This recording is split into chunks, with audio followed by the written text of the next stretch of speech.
Salut à toutes et à toutes, c'est Morgan et bienvenue sur cette nouvelle vidéo. Donc je me présente, je suis étudiant en 5e et dernière année de kinésithérapie et aujourd'hui on va voir l'anatomie de tes fessiers. Donc c'est parti et tout d'abord on en distingue trois. Donc que sont le grand fessier qui s'attache sur la partie postérieure de ta hanche, on retrouve également le moyen fessier qui occupe cette partie-là et enfin le petit fessier, le dernier petit frère qui s'attache sur la partie antérieure.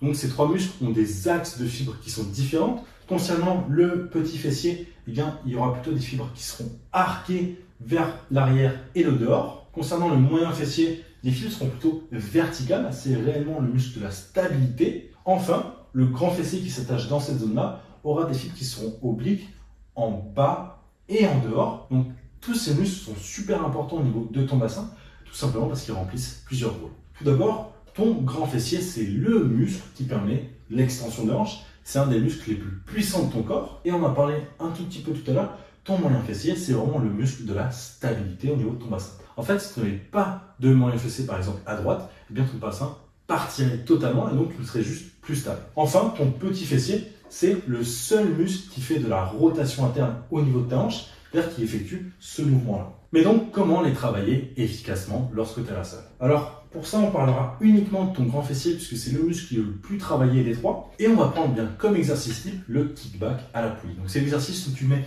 une petite sangle au niveau de ta cheville, tu vas venir faire du coup l'extension de hanche, sauf qu'il est souvent mal fait. Pourquoi est-ce qu'il est souvent mal fait? Eh bien, tout simplement parce qu'en fait, la plupart des gens qui le font partent uniquement en extension. C'est-à-dire qu'ils ont un trajet qui est linéaire. Sauf que, on a vu tout à l'heure que les fibres de ton grand fessier étaient obliques en bas et en dehors. C'est-à-dire qu'elles sont globalement comme ceci. Et donc, si elles sont comme ceci, tu te doutes bien que si tu fais un trajet qui est comme ça, tu n'es pas dans l'axe de tes fibres.